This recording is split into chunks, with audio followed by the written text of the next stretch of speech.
Hello everyone, मेरा नाम तनुश्री सोनी है और आज मैं आपके लिए रीजनिंग का एक फाउंडेशन कोर्स लेके आई हूँ जिसमें हम रीजनिंग के वो हर एक टॉपिक पढ़ेंगे जो कि एक गवर्नमेंट एग्ज़ाम्स में पूछे जाते हैं। क्योंकि अभी गवर्नमेंट एग्ज़ाम में जो कंपटीशन लेवल है वो बहुत ही बढ़ गया है, तो अगर हमें उसको क्रैक करना है और हमें हमारा सिलेक्शन करवाना है तो उसके लिए हमारा बेसिक क्लियर होना बहुत ज़रूरी है। क्योंकि अगर हमारा बेसिक क्लियर है तो हम कोई सा भी क्वेश्चन हमारे सामने आ जाए, चाहे वो कितना ही टफ क्यों ना हो, हम उसे ईज़िली सॉल्व कर सकते हैं और हम उसमें कम टाइम में अच्छे नंबर स्कोर कर सकते हैं। तो इसलिए मैं रीजनिंग का आपको हर एक टॉपिक को डिटेल में पढ़ाऊंगी, जिसमें हम बेसिक से लेके हाई लेवल तक के क्वेश्चंस को सॉल्व करना सीखेंगे। तो आज जो हमारा फर्स्ट टॉपिक स्टार्ट कर रहे हैं वो है ब्लड रिलेशन। ब्लड रिलेशन एक बहुत ही इम्पॉर्टेंट टॉपिक है, ये बहुत ही स्कोरिंग टॉपिक है। अगर आपने ब्लड रिलेशन के क्वेश्चंस को अपने आप से रिलेट करके सॉल्व किया ना तो बहुत जल्दी सॉल्व हो जाएंगे। क्योंकि जो रिश्ते होते हैं उन्हें हम जब तक अपने आप से रिलेट करके नहीं बोलते हैं तब तक हमें ईज़िली सॉल्व नहीं होते वो। इसलिए आप कोई भी ब्लड रिलेशन का क्वेश्चन सॉल्व करें तो सबसे पहले अपने आप को रिलेट कर लें, ताकि आपको कोई कन्फ्यूजन ना रहे कि यार इसको पापा बोलेंगे या फिर दादाजी बोलेंगे, क्या बोलेंगे। तो ये सब चीज़ें आप इजीली सॉल्व कर सकते हो, ठीक है। और ये वैसे भी डे टू डे लाइफ में काम आने वाला टॉपिक है। तो अभी हम सबसे पहले देखेंगे कि ब्लड रिलेशन में आप रिलेशंस कैसे होते हैं, उन्हें इंग्लिश में क्या बोलते हैं एज वेल एज हिंदी में क्या बोलते हैं, है ना। तो फर्स्ट हमारा जो पॉइंट है वो है मदर्स फादर, मतलब कि हमारी मम्मी के पापा। अब आप इसमें अपने आप को रिलेट करो कि आप हो, आपकी मम्मी है और उनके पापा, मतलब आपकी मम्मी के पापा क्या लगे, आपके नाना जी लगे। तो उन्हें इंग्लिश में क्या बोलेंगे हम, मैटरनल ग्रैंडफादर। अब आप मैटरनल क्यों बोल रहे हो, आप मैटरनल इसलिए बोल रहे हो क्योंकि उनका रिलेशन जो है वो आपकी मदर के साथ है। अगर उनका रिलेशन आपके फादर के साथ होता तो आप उनके आगे पैटर्नल लिखते हैं। मदर के आगे मैटरनल और फादर के आगे आप पैटर्नल यूज़ करेंगे, ठीक है। देखिए अब सेकेंड पॉइंट जैसे हमारा है कि मदर्स मदर, मतलब आपकी मम्मी की मम्मी, मतलब जैसे मैं हूँ, मेरी मम्मी की मम्मी मेरी क्या लगी, नानी जी। तो उन्हें क्या बोलेंगे हम इंग्लिश में, मैटरनल ग्रैंड मदर, ठीक है। सेम वैसे ही फादर्स फादर, मतलब पापा के पापा, जिन्हें हम हिंदी में क्या बोलेंगे, दादाजी। उन्हें हम इंग्लिश में क्या बोलेंगे, पैटर्नल ग्रैंडफादर। अब अब आपको कन्फ्यूजन नहीं होगी, पैटर्नल इसलिए लिखा हमने क्योंकि उनका रिलेशन किसके साथ है, हमारे फादर के साथ है, इसलिए उनके आगे क्या लिखा है, पैटर्नल। सेम वैसे ही फादर्स मदर, मतलब कि पापा की मम्मी, मतलब हमारे पापा है उनकी मम्मी है तो वो हमारी क्या लगी, दादी जी लगी। तो उन्हें हम इंग्लिश में क्या बोलेंगे, पैटर्नल ग्रैंड मदर। सेम वैसे ही मदर्स ब्रदर, मतलब कि आपकी मम्मी के भाई, तो आपके क्या लगे, मामा जी। तो उन्हें हम इंग्लिश में क्या बोलेंगे, मैटरनल अंकल। सेम वैसे ही मदर सिस्टर, मतलब कि आपकी मम्मी की बहन, तो आपकी मम्मी की बहन आपकी क्या लगी, मौसी, मौसी जी लगी। तो उन्हें हम इंग्लिश में क्या बोलेंगे, मैटरनल आंट, ठीक है। नेक्स्ट वैसे ही फादर्स ब्रदर, मतलब कि आपके पापा के भाई, तो आपके पापा के भाई आपके क्या लगे, चाचा जी लगे। तो उन्हें हम इंग्लिश में क्या बोलेंगे, पैटर्नल अंकल, ठीक है। वैसे ही फादर सिस्टर, मतलब कि आपके पापा की बहन, तो आपके पापा की बहन आपकी क्या लगी, बुआ जी लगी। तो उन्हें हम इंग्लिश में क्या बोलेंगे, पैटर्नल आंट। वैसे ही नेक्स्ट पॉइंट हस्बैंड सिस्टर, मतलब कि जैसे कि आप कोई लड़की और आपकी शादी हो जाती है तो आपके हस्बैंड की बहन आपकी क्या लगी, सिस्टर इन लॉ, क्योंकि वो आपकी ननद लगती है। तो उन्हें हम इंग्लिश में क्या बोलेंगे, सिस्टर इन लॉ। सेम वैसे ही वाइफ सिस्टर, मतलब कि आप लड़के और आपकी शादी हो जाती है तो आपकी जो वाइफ है उनकी बहन आपकी क्या लगी, उनकी बहन आपकी साली जी लगी। तो साली को हम इंग्लिश में क्या बोलेंगे, सिस्टर इन लॉ। वैसे ही हस्बैंड्स ब्रदर, मतलब आपकी शादी हो जाती है और आपके हस्बैंड जो है उनके भाई को आप क्या बोलोगे, उनके भाई को हम हिंदी में देवर बोलते हैं, और तो उन्हें इंग्लिश में क्या बोलेंगे, कि तो वो देवर होंगे कि या फिर आपके जेठ होंगे, तो उनको हम इंग्लिश में क्या बोलेंगे? Brother in law. ठीक है। वैसे ही वाइफ्स ब्रदर मतलब कि अगर आप लड़के और आपकी शादी हो जाती है तो आपकी जो वाइफ है उनके भाई को आप क्या बोलोगे? उनके भाई को आप बोलोगे इंग्लिश में ब्रदर इन लॉ, जिन्हें हम हिंदी में साले साहब बोलते हैं। ठीक है।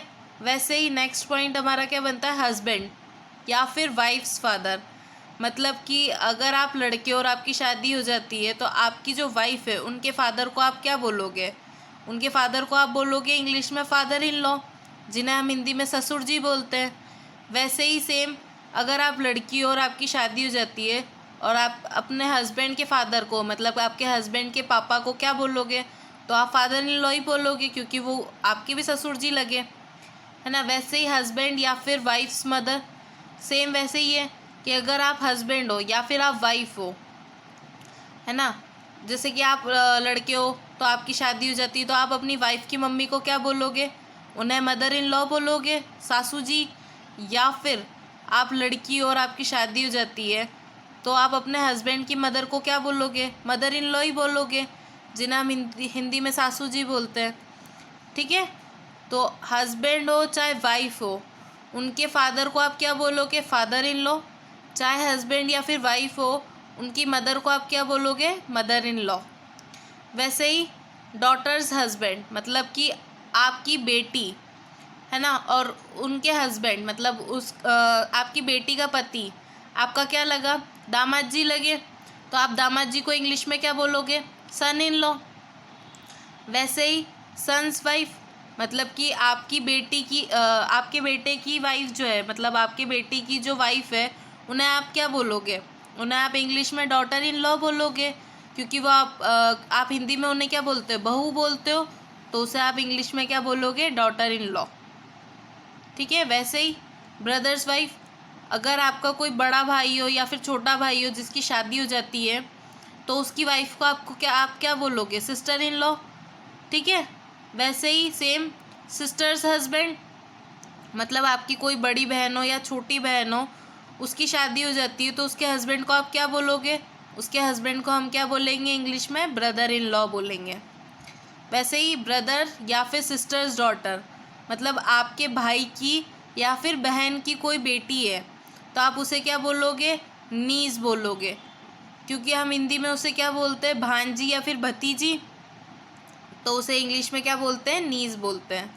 वैसे ही सेम आपके भाई की या बहन की कोई लड़का है ना, ब्रदर्स या सिस्टर्स सन, है ना, आपकी बहन या भाई का कोई भी लड़का हुआ तो उसे आप क्या बोलोगे? इंग्लिश में नेफ्यू बोलोगे, जिसे हम हिंदी में क्या बोलते हैं? भांजा या फिर भतीजा। सेम वैसे ही चिल्ड्रन ऑफ सेम पेरेंट्स मतलब कि आप हो और आपका कोई भाई या फिर बहन है ना, तो आपके भाई या बहन को आप क्या बोलोगे? सिबलिंग बोलोगे। अब चिल्ड्रन ऑफ सेम पेरेंट्स का मतलब यही हुआ कि आपके पापा मम्मी क्या है? सेम है। अगर यही वो आपका कोई चाचा का लड़का या चाची की लड़की होती तो आप उसे क्या बोलते हैं? कज़िन बोलते हैं। आप उसमें कभी भी कज़िन सिस्टर या कज़िन ब्रदर मत बोला करो, क्योंकि ये गलत होता है। ये कॉमन टर्म है कज़िन, जिसमें आपको स्पेसिफाई करने की ज़रूरत नहीं है कि वो लड़का है कि लड़की है। अगर आप कज़िन बोल दोगे तो वो सही है। हाँ, अगर आपको किसी और के सामने स्पेसिफाई करना है जिसके मतलब आप बताना चाहते हो कि वो लड़का है कि लड़की है, तब आप कज़िन ब्रदर या कज़िन सिस्टर का यूज़ कर सकते हो। अदरवाइज़ आप सिर्फ कज़िन बोलोगे। ठीक है। वैसे ही नेक्स्ट कॉमन वर्ड है स्पाउस। स्पाउस का मतलब कि तो हस्बैंड भी होता है या वाइफ भी होती है। जैसे कि आप लड़के और आपकी शादी हो जाती है तो आप अपनी वाइफ को किसी के सामने इंट्रोड्यूस कराओगे तो आप ऐसे बोल सकते हो शी इज़ माई स्पाउस। क्यों? क्योंकि उसको पता है कि अगर आप लड़के हो तो आपकी जो वाइफ होगी वो ऑब्वियसली इन जनरल लड़की ही होगी, तो इसलिए उसमें आपको जेंडर स्पेसिफाई करने की ज़रूरत नहीं होती है, तो इसलिए आप उनको स्पाउस बोल सकते हो। वैसे ही अगर आप कोई लड़की हो और आप अपने हस्बैंड को किसी के सामने इंट्रोड्यूस कराओगी तो आप बोलोगी डायरेक्टली कि ही इज़ माई स्पाउस। तो स्पाउस का मतलब कि तो हस्बैंड होता है या वाइफ होती है, ये कॉमन टर्म है। ठीक है। तो होप सो आपको इसमें कोई डाउट नहीं होगा। ये हमारे रिलेशंस थे, तो अभी हमने ये सीखा कि इसमें आप इंग्लिश में उन्हें क्या बोलते हो और एज वेल एज आप हिंदी में उन्हें क्या बोलते हो। अब हम कुछ सिंबल्स यूज़ करेंगे क्वेश्चन को सॉल्व करने के लिए, कुछ इंपॉर्टेंट सिंबल्स जो हम यूज़ करते हैं। तो जैसे कि देखो आप प्लस का सिंबल हमने मेल के लिए रखा है कि अगर हमें स्पेसिफाई करना है कि वो मेल है तो हम कौन सा सिंबल यूज़ करेंगे, प्लस का। अगर हमें बताना है कि वो विमेन है तो हम कौन सा सिंबल यूज़ करेंगे, माइनस का। अगर हमें ये बताना है कि वो हमारी सेम जनरेशन के हैं तो हम कौन सा सिंबल यूज़ करेंगे, इस डैश का सिंबल यूज़ करेंगे। जैसे कि A is brother of B, मतलब कि ए जो है वो बी का क्या है, भाई है। तो ए बी का भाई है तो कैसे लिखेंगे, भाई है मतलब मेल है, तो ए जो है वो मेल हो गया। और सेम जनरेशन वाला सिंबल यूज़ करेंगे, क्योंकि भाई हो चाहे बहन हो वो तो आपकी जनरेशन में ही आएगी, तो इसलिए हम ये वाला सिंबल यूज़ करेंगे बी। आप पूछोगे कि बी पे प्लस और माइनस क्यों नहीं, क्योंकि अभी तक हमें ये नहीं पता कि बी जो है वो मेल है कि फीमेल है। जब तक आप स्पेसिफाई ना हो जाए तब तक आप कोई भी सिंबल यूज़ नहीं करेंगे, ना ही प्लस सिंबल यूज़ करेंगे, ना ही आप माइनस का सिंबल यूज़ करेंगे। ठीक है। नेक्स्ट, जैसे कि नेक्स्ट हमारा सिंबल है ये वाला। इसका मतलब इस सिंबल का हम तब यूज़ करते हैं जब हमें ये बताना हो कि वो हस्बैंड और वाइफ है। जब भी हमें हस्बैंड वाइफ का रिलेशन स्पेसिफाई करना हो तब हम कौन सा सिंबल यूज़ करेंगे, ये वाला। ठीक है। जैसे कि A is husband of B, तो ए जो है वो बी का हस्बैंड है, तो ए हस्बैंड है बी का, तो मतलब ए क्या हो गया, मेल हो गया, है ना। इज़ हस्बैंड, हस्बैंड मतलब हस्बैंड और वाइफ का रिलेशन है, इसलिए हम ये वाला सिंबल यूज़ करेंगे। और बी, अब बी में हम डायरेक्ट माइनस का सिंबल क्यों यूज़ करेंगे, क्योंकि जब भी आप ब्लड रिलेशन का क्वेश्चन सॉल्व करो, बस एक ये हस्बैंड वाइफ का रिलेशन ही होगा जिसमें आप प्लस और माइनस बिगड़ देखे लगा सकते हो, जब हमें किसी एक का पता चल जाए कि वो मेल है कि फीमेल है। ठीक है। तो इसलिए हमें पहले ही बोल दिया था कि ए जो है वो मेल है, तो ऑब्वियसली बी क्या हुई, फीमेल हुई, क्योंकि वो वाइफ है ना। तो इसलिए हम इसमें सिर्फ एक हस्बैंड और वाइफ के रिलेशन में ही हम प्लस और माइनस का सिंबल यूज़ कर सकते हैं डायरेक्टली। नेक्स्ट हमारा है जनरेशन गैप का। तो जनरेशन गैप में हम ये वाला सिंबल यूज़ करेंगे। For example, A is mother of B, कि ए जो है वो क्या है, बी की मदर है, मतलब माँ है। तो माँ है तो मतलब हम कौन सा सिंबल यूज़ करेंगे, माइनस का, क्योंकि वो वीमेन हुई। तो ए जो है वो माँ है, तो इसलिए हमने ए के ऊपर माइनस का सिंबल यूज़ किया। अब माँ और बेटा या बेटी जो भी हो उनमें जनरेशन गैप तो आएगा ही सही, तो इसलिए हम ये वाला सिंबल यूज़ करेंगे। और फिर बी। ठीक है। अब आप पूछोगे बी में प्लस और माइनस क्यों नहीं, तो बी में इसलिए क्योंकि अभी तक हमें ये नहीं पता कि ये मेल है कि फीमेल है, मतलब ये ए का बेटा है कि बेटी है, इसलिए हमने इसके ऊपर कोई भी सिंबल यूज़ नहीं किया। होसो आपको ये सब समझ में आए होंगे हमारे सिंबल्स। तो अब हम क्या करते हैं कि क्वेश्चंस को सॉल्व करके देखते हैं, ताकि हमें अगर कोई भी डाउट हो तो वो भी क्लियर हो जाए। तो हमारा जो फर्स्ट क्वेश्चन है वो हम उसको देखते हैं। फर्स्ट क्वेश्चन हमारा बोल रहा है कि B is son of E. First question में बोला है कि बी जो है वो क्या है, ई का बेटा है। बेटा है मतलब कि बी क्या हुआ, लड़का हुआ। तो देखिए क्या बोला है उसमें कि बी जो है वो क्या है, बेटा है। बेटा है मतलब प्लस, और ई का बेटा है तो मतलब जनरेशन गैप आ गया, मतलब ई के तो फादर होंगे या फिर मदर होगी बी की। तो अभी तक हमें कुछ नहीं पता कि ये फादर है कि मदर है, इसलिए हम इसके ऊपर कोई भी सिंबल यूज़ नहीं करेंगे, ना ही प्लस का सिंबल यूज़ करेंगे, ना ही माइनस का सिंबल यूज़ करेंगे। अब नेक्स्ट पॉइंट पढ़ते हैं इसमें, ताकि हम पता कर सके कि ई के ऊपर प्लस आएगा कि माइनस आएगा। ये सब चीज़ें हम किस में देखेंगे, आगे क्वेश्चन पढ़ते हैं। आगे क्वेश्चन में लिखा है A is the son of D, कि ए जो है वो डी का क्या है, बेटा है। अब ए जो है वो डी का बेटा है, पर अभी तक हमने बी और ई का देखा और इसका कोई भी रिलेशन और ए और बी के साथ नहीं है। तो अब हम क्या करेंगे, इस पॉइंट को यहाँ साइड में नोट डाउन कर लेते हैं। जब हमें पता चल जाएगा ए और डी का रिलेशन ई और बी के साथ, तब हम इस पॉइंट को यूज़ कर लेंगे। हमारा इस पॉइंट में क्या आ जाएगा कि A is son of D, कि ए जो है वो डी का क्या है, बेटा है। तो बेटा है तो मैंने प्लस का साइन यूज़ कर ही लिया, और जनरेशन गैप का सिंबल, क्योंकि डी जो है वो के तो फादर होंगे या फिर मदर होगी। तो अभी तक हमें इसका भी स्पेसिफाई नहीं हुआ है कि डी फादर है कि मदर है। तो अब हम आगे क्वेश्चन देखते हैं कि वो क्या बोलता है। नेक्स्ट पॉइंट में बोला है कि बी इज़ मैरिड टू सी। देखिए नेक्स्ट पॉइंट में बोल रहा है कि बी की शादी किससे हुई है, सी के साथ हुई है, मतलब बी और सी क्या है, हस्बैंड और वाइफ है। तो हस्बैंड और वाइफ के लिए देखो बी ये रहा, हस्बैंड और वाइफ के लिए भी हमने सिंबल देखा था, हस्बैंड और वाइफ के लिए हमने क्या सिंबल देखा था, ये वाला। तो B is married to C, B की शादी किससे हुई है, सी से हुई है। अब मैंने आपको पहले ही बोल दिया था कि एक का अगर पता चल जाए कि वो मेल है कि फीमेल है तो हम दूसरे के ऊपर सिंबल यूज़ कर सकते हैं, सिर्फ और सिर्फ हस्बैंड और वाइफ के रिलेशन में। ठीक है, तो ए जो है वो हस्बैंड है, तो सी क्या हो जाएगी, वाइफ हो जाएगी, तो इसलिए इसके ऊपर माइनस का सिंबल यूज़ किया। तो हमारे नेक्स्ट देखते हैं, नेक्स्ट पॉइंट में क्या लिख रखा है। नेक्स्ट पॉइंट में लिख रखा है C is D is daughter. Next point में लिख रखा है कि जो सी है वो डी की क्या है, बेटी है। तो मतलब सी क्या हुई, बेटी हुई डी की। तो सी जो है, सी कहाँ है, यहाँ है, तो सी जो है वो बेटी है किसकी, डी की। तो मतलब जनरेशन गैप आ गया सी और डी में।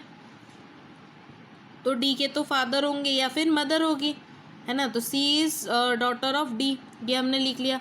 अब हमने ये पॉइंट रख रखा था साइड में, जब तक हमारा कोई रिलेशन नहीं पता चल जाए। तो अभी हमें पता चल गया कि डी यहाँ है और इसका इस पॉइंट का हम यूज़ कर सकते हैं इसमें। तो इसमें क्या बोला था, डी का जो बेटा है वो कौन है, ए है। तो ये रहा डी, इसका बेटा कौन है, ए, तो यहाँ पे ए लिख लो। ठीक है, अब इसमें हम मतलब ए और सी क्या हुए, भाई बहन हुए। तो इसमें हम सेम जनरेशन वाला सिंबल यूज़ कर लेंगे कि ए और सी क्या हुए, भाई बहन हुए, है ना। तो अब हम क्वेश्चन देखते हैं कि वो हमसे क्वेश्चन में क्या पूछना चाहता है। तो वो हमसे क्वेश्चन में पूछ रहा है how is A related to B, कि ए का बी के साथ क्या रिलेशन है, मतलब ए बी का क्या लगता है या लगती है। तो देखिए ए ये रहा और बी ये रहा। तो देखिए बी की वाइफ कौन है, सी, और ये ए क्या है, सी का भाई है। तो मतलब ये क्या हुआ है, जो ए है वो बी का क्या लगा, ब्रदर इन लॉ, जिसे हम हिंदी में क्या बोलते हैं, साले साहब। तो उस आंसर क्या हो जाएगा हमारा, जो ए है वो क्या है, बी का क्या है, ब्रदर इन लॉ हुआ। तो हमारा आंसर क्या हो जाएगा, ऑप्शन नंबर 4। ठीक है, कि A is brother in law of B. Next देखते हैं हम, नेक्स्ट पॉइंट हमारा नेक्स्ट क्वेश्चन है कि Ravi is brother of Reena. अब देखिए नाम आ गया। अब हम क्या करते हैं कि हम इंडियंस क्या करते हैं कि नाम से हम स्पेसिफाई कर लेते हैं कि वो लड़का है कि लड़की है। जैसे कि अगर राम नाम है तो राम है तो हम प्लस लगा देंगे, अगर सीता है तो माइनस लगा देंगे। बट कभी भी ब्लड रिलेशन का कोई भी क्वेश्चन सॉल्व करें, हम तब तक सिंबल यूज़ नहीं करेंगे जब तक हमें क्वेश्चन में ना बोल दिया जाए कि वो लड़का है कि लड़की है। ठीक है, हो सकता है वो लड़का हो, सकती वो लड़की हो, क्योंकि आप देखें फॉरेन कंट्रीज़ के नेम देखेंगे तो जैसे जॉन है तो जॉन तो वहाँ पे लड़का भी यूज़ करता है नाम, और जॉन वहाँ पे लड़की भी यूज़ करती है। तो आप कैसे स्पेसिफाई करोगे कि वो लड़का है कि लड़की है, या फिर जो क्वेश्चन पूछने वाला है वो उसे लड़का समझ के क्वेश्चन पूछ रहा है कि लड़की समझ के क्वेश्चन पूछ रहा है। तो इसलिए हम तब तक नाम वाले में भी जब तक हम सिंबल यूज़ नहीं करेंगे जब तक हमें क्वेश्चन में ना बोल दिया जाए कि वो मेल है कि फीमेल है। ठीक है, तो अब हम क्वेश्चन नंबर 2 सॉल्व करते हैं। क्वेश्चन नंबर 2 में हमें बोला है कि रवि जो है वो Ravi is brother of Reena. Ravi जो है वो क्या है, रीना का भाई है। मतलब रवि और रीना, देखो इसमें ऐसे लिखेंगे, रवि जो है वो क्या है, भाई है, भाई है मतलब कि प्लस आएगा। तो रवि जो है वो भाई है किसका, रीना का। तो उसको हम ऐसे लिखेंगे कि रवि जो है वो क्या है, रीना का भाई है। अब सेम जनरेशन में आएंगे ये तो, है ना, क्योंकि भाई है वो। नेक्स्ट हम पढ़ते हैं। नेक्स्ट लिखा है Heena is sister of Atul. Next में बोला है कि हीना जो है वो अतुल की बहन है, पर अभी हीना और अतुल का रवि और रीना के साथ कोई रिलेशन नहीं बताया गया है। तो इसलिए हम क्या करेंगे, इसको एक पॉइंट के रूप में नोट कर लेंगे कि हीना जो है वो अतुल की बहन है। तो उस पॉइंट को हम यहाँ लिख लेते हैं। इस पॉइंट को हम ऐसे लिख लेते हैं कि हीना जो है वो क्या है, बहन है किसकी, अतुल की, अतुल की बहन है। अब हम अतुल के ऊपर प्लस या माइनस का सिंबल क्यों यूज़ नहीं कर रहे हैं, क्योंकि अभी तक स्पेसिफाई नहीं हुआ है क्वेश्चन में कि ये मेल है कि फीमेल है। सेम वैसे ही रीना में भी अभी स्पेसिफाई नहीं है कि ये मेल है कि फीमेल है। नाम से हमें फीमेल लग रही है, पर क्या पता क्वेश्चन वाला इसको मेल समझ के कर रहा हो, या फिर इसमें जैसे अतुल है तो अतुल में हमें लग रहा है कि मेल है तो हम प्लस लगा देते हैं। नहीं, जब तक हमें क्वेश्चन में ना बोल दिया जाए कि ये मेल है कि फीमेल है, तब तक हम इसके ऊपर कोई भी सिंबल यूज़ नहीं करेंगे। ठीक है, तो अब हम आगे पढ़ते हैं। नेक्स्ट लिखा है कि Reena is son of Hina. Next question में लिखा है कि रीना जो है वो किसकी बेटा है? हिना का। अब हम नाम से तो सोच रहे थे कि वो बेटी होगी, पर क्वेश्चन ने ऑथर ने क्या सोचा है, मतलब जो क्वेश्चन बनाने वाला है उसने क्या सोचा है कि रीना जो है वो बेटा है। तो ये देखो इसमें कैसे लिखेंगे कि रीना जो है वो हिना का बेटा है। तो रीना ये रहा, तो इसको बेटा है मतलब प्लस का साइन आ जाएगा, और यहाँ पे क्या लिख देंगे हम? हिना, कि रीना का हिना का बेटा कौन है? रीना है। अब हमने ये पॉइंट साइड में नोट कर रखा था कि हिना जो है वो बहन है अतुल की। तो हिना जो है उसको यहाँ पे लिख लेते हैं, हिना जो है वो बहन है किसकी? अतुल की। पर अभी तक हमें क्वेश्चन में अतुल का कुछ नहीं पता चला कि वो मेल है कि फीमेल है, तो अभी हम यहाँ पे कोई भी साइन यूज़ नहीं करेंगे। ना हम प्लस का साइन यूज़ करेंगे, ना ही हम माइनस का साइन यूज़ करेंगे। ठीक है, तो अब हम आगे क्वेश्चन पढ़ते हैं कि क्वेश्चन में क्या बोला है। क्वेश्चन में बोला है how is Ravi related to Heena, कि रवि का रिश्ता क्या है हिना के साथ। मतलब रवि क्या लगता है हिना का, या क्या लगती है हिना की। तो देखिए रवि, ये रहा रवि और रीना, मतलब रवि क्या है? भाई है रीना का, और रीना क्या है? बेटा है हिना का। तो मतलब कि ये क्या हो गया? रवि जो है वो भी क्या हुआ? बेटा हुआ हिना का, क्योंकि ये दोनों भाई हैं, सिबलिंग है। तो यहाँ पे क्या आ जाएगा? रवि जो है वो सन हो गया हिना का। तो इसका आंसर क्या हो जाएगा? How is Ravi related to Hina? तो option number 1 son. Ravi is son of Hina. ठीक है, होप सो आपको इसमें अभी तक कोई डाउट नहीं होगा। अगर आपको कोई भी डाउट आए अभी तक की इन दोनों क्वेश्चंस में, या फिर जो अभी तक हमने डिस्कस किया है उसमें, तो आप मुझसे कमेंट सेक्शन में पूछ सकते हैं।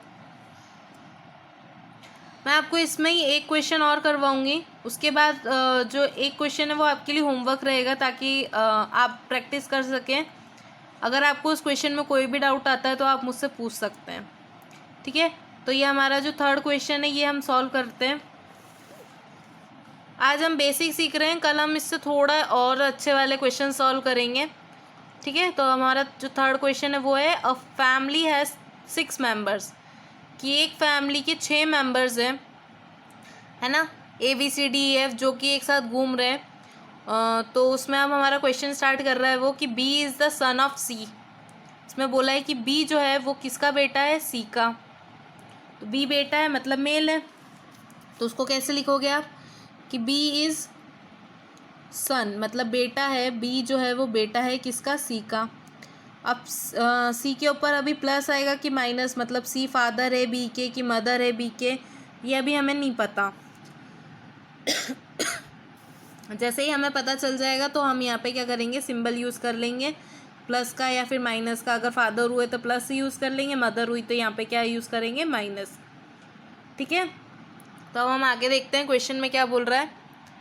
नेक्स्ट बोल रहा है क्वेश्चन में but C is not mother of B, पर जो C है वो B की मदर नहीं है, मतलब C जो है वो B की माँ नहीं है। तो अगर C B की मम्मी नहीं है तो क्या हुई? देखो C ऑब्वियसली कि तो फादर होंगे कि मदर होगी, तो अगर मदर नहीं है तो क्या हुए? फादर हुए। तो यहाँ पे कौन सा सिंबल आ जाएगा? प्लस का सिंबल आ जाएगा। ठीक है, अब हम आगे देखते हैं क्वेश्चन में क्या बोल रहा है। नेक्स्ट बोल रहा है कि A and C are married couples, मतलब A और C का क्या है? मैरिड कपल्स है, मतलब A और C में क्या है? हस्बैंड वाइफ का रिलेशन है।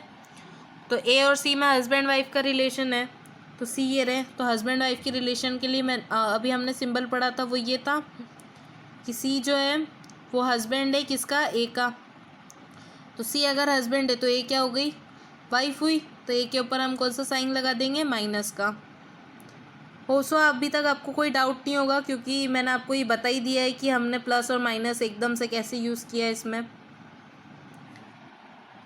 नेक्स्ट हम पढ़ते हैं। नेक्स्ट पॉइंट हमें बोल रहा है कि E is brother of C। जो ई जो है वो सी का क्या है, भाई है। ई अगर भाई है सी का तो देखो उसको कैसे लिखोगे, सी है ना, तो ई क्या आ जाएगा, ई भाई आ जाएगा। तो इस ई को हम ऐसे लिख देंगे, भाई है तो मतलब प्लस का सिंबल यूज़ होगा। तो ई जो है वो भाई है सी का, उसको हम ऐसे लिख लेंगे। नेक्स्ट लाइन में क्या बोल रहा है वो देख लेते हैं। नेक्स्ट लाइन में हमें बोल रहा है कि D is the daughter of A. जो डी है वो क्या है, ए की डॉटर है, मतलब बेटी है। तो डी ए की बेटी है, तो डी ए है ना, तो इसकी बेटी कहाँ है, बेटी यहाँ लिखेंगे। तो डी क्या है, बेटी है। अब देखो ए और सी हस्बैंड वाइफ है, मतलब इन्हीं के बच्चे हुए। तो डी किसकी भी बेटी होगी, सी की भी बेटी होगी। तो मतलब ये दोनों क्या हो गए, भाई बहन हो गए, है ना। इसलिए हम कौन सा सिंबल यूज़ करेंगे, ये वाला सिंबल यूज़ करेंगे इनके बीच में। नेक्स्ट क्या बोल रहा है, नेक्स्ट हमें बोल रहा है कि F is the brother of B. कि एफ जो है वो क्या है, बी का ब्रदर है। तो एफ जो है वो बी का भाई है। तो देखो बी का है, ये रहा बी, इसका भाई एफ कहाँ आ जाएगा, एफ ऐसे लिखेंगे, भाई है मतलब प्लस का सिंबल आएगा। तो मतलब कि अगर एफ बी का भाई है तो मतलब ये सी का भी बेटा हुआ, है ना। तो सी और ए के कितने बच्चे हो गए, 1 2 3, 2 लड़के हुए हैं उसके पास और 1 लड़की है ना। तो अब हम क्वेश्चन देखते हैं आगे कि वो क्वेश्चन में क्या पूछ रहा है। क्वेश्चन में हमसे पूछ रहा है कि how many children does A have. A के पास कितने बच्चे हैं। तो देखिए ए है, ए के पास कितने बच्चे हैं, ए की शादी सी से हुई है और इनके टोटल कितने बच्चे हैं, 3, एफ बी और डी। तो मतलब कितने बच्चे हुए, 3। तो ए हैज़ 3 चिल्ड्रन, ठीक है। तो ऑप्शन नंबर बी हमारा क्या हो जाएगा, करेक्ट हो जाएगा। नेक्स्ट हम देखते हैं। नेक्स्ट क्वेश्चन बोल रहा है how is E related to D. मतलब ई का रिलेशन क्या है डी के साथ। तो ई का रिलेशन क्या है डी के साथ। तो देखो ई है ना और डी है ना, मतलब ई का रिलेशन क्या है डी के। तो डी के फादर कौन है, सी, और ई क्या है, सी के भाई है। तो हम कैसे बोलेंगे, जैसा ये आप हो, आपके पापा के भाई, तो मतलब क्या लगे, आपके चाचा लगे, मतलब क्या लगे, अंकल। और उनका रिश्ता आपके पापा के साथ है तो मतलब पैटर्नल अंकल। तो इसका आंसर क्या आ जाएगा, पैटर्नल अंकल। अगर आपको ऑप्शन में पैटर्नल अंकल ना मिले, जैसे इस ऑप्शन में पैटर्नल अंकल कहीं नहीं लिखा है पर अंकल लिखा है, तो आप किसको टिक करके आओगे, अंकल को। अगर आपके पास पैटर्नल अंकल लिखा होता ऑप्शन में तो आप पैटर्नल अंकल ही टिक करते। पर अगर पैटर्नल अंकल या मैटरनल अंकल ऐसे ऑप्शन में ना दिया जाए, सिर्फ अंकल दिया जाए, तो आप किसको टिक करके आओगे, अंकल को, ठीक है। अब ये क्वेश्चन नंबर 4 जो है ये आप खुद सॉल्व करके देखेंगे। अगर आपको इस क्वेश्चन में कोई भी डाउट आता है तो आप मुझसे पूछ सकते हैं, और प्लीज़ आप कमेंट करके इसके आंसर बताइएगा कि इसमें किसका क्या रिलेशन है। जो क्वेश्चन में पूछा जाए उसके आंसर बता सकते हैं आप। होप सो आपको ये वीडियो पसंद आई होगी। तो अगर आपको ये वीडियो पसंद आई हो तो आप प्लीज़ इस वीडियो को लाइक करें और चैनल को सब्सक्राइब करें।